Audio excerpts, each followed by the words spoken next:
In 2005, and this was true for almost every religious congregation in our area, we had all we could do to get our senior sisters to safety. That was a clear indication to me things had changed. If I ever felt my age, I felt it then in a concern for getting our own people out of the area and somewhere to safety. Michael used the term this morning, out of disaster comes hope. It took me a long time to really get to that hope angle. Although I have to say this morning, when you used the word disaster, I was wondering if any of y'all heard that story about the woman who backed into the window pane. Disaster.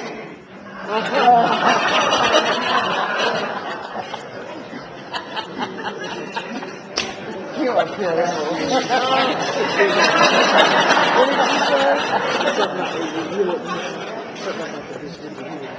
So in talking to, I really don't have a set of prepared notes. I have a few thoughts. I really don't want to talk about FEMA or what we locally consider the incompetencies of our own local or state government. I'd like to be able to share with you my own experience and that perhaps of those that I met with along the way. In 2005, we would have had the 40th anniversary of our Gentes, celebrating that the church, in her very nature, is missionary. When I tell you our mission office, that would be Christy Valentine, Paula Pacey, and myself, had planned a variety of events to raise the consciousness of the local church to our Gentes, to get them to be reminded of our common call to mission. And we were excited. We had things for principals and things for parents, things for teachers, for pastors, all kinds of events planned for October. Nothing happened. And that was the first suffering for me. I have to tell you, I was not thinking about lives that were lost. I was not thinking about property of course our congregation lost 3 convents and 10 cars. My concern was, how are we going to get that mission message out? All the things that are planned, and nobody's even going to miss it. My priorities were not in the right place. As I look back and reread some of my journal in preparation for this morning's panel, I found very little in my journal written at all. I had little drawings and doodles. Those initial days following, not so much the hurricane. Remember, our difficulty here, unlike in Bishop's case as he spoke, was also the floodwaters. On Monday following the hurricane, we were planning to go back to our conference. We were planning to go home. And then word came, the levee broke and the waters were rising quickly. Stay where you are.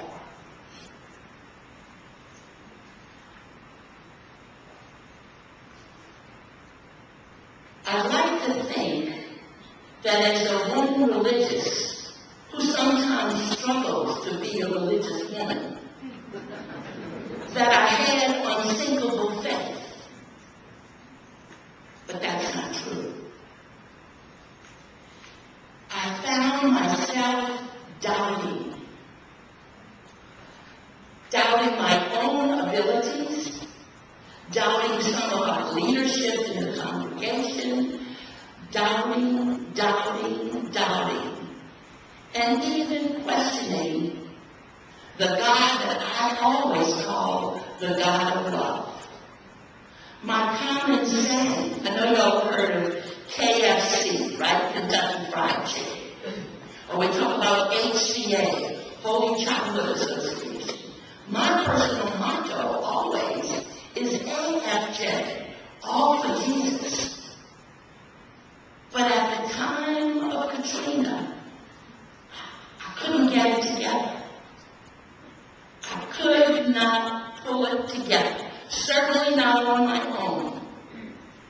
And I think the saving grace for me, once we evacuated and were kind of pilgrims staying in several places, a saving grace for me was to work in the shelters. I was in shelters in Baton Rouge and Port Allen area. And I tell you, the people brought me back to faith. That every day I met a family of 4 adult children and an aging mom. Each had their own homes. They had lost everything, each in their own house. They were rejoicing because they ended up in the same shelter and they knew where each other was.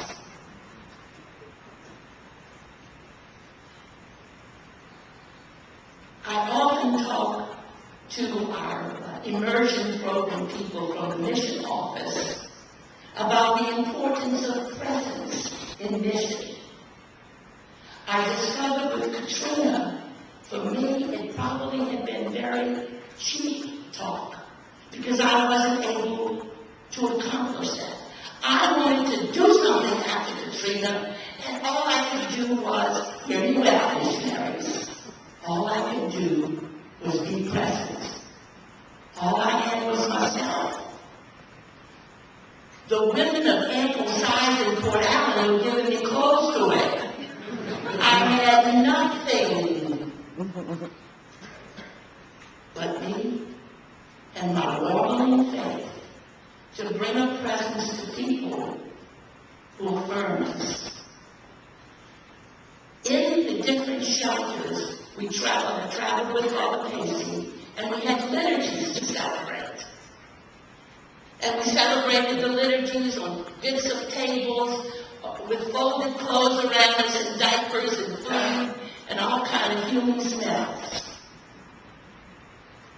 And we had liturgy every couple of days as we moved around from shelter to shelter.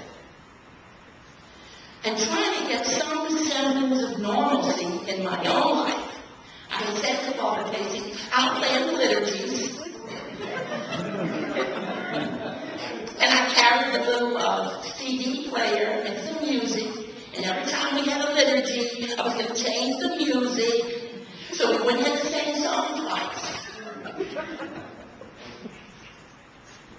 The song I chose for the first liturgy in the first place as a closure was a Marty Hawkins song, Bumbi Lela. And it means never give up. It's from South Africa.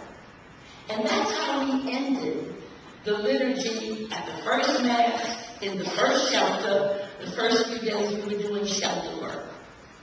And the next time we returned, and I had all different songs like the liturgist, and I started to sing to God as a closing song. And the people said, wait, where's our song? Where's our song? What's our song? They said, you know, never give up. That became the mantra that meant more to me at that point than all for Jesus, Sweetheart Mary, be my salvation. It was only lay low. The people ministered to me.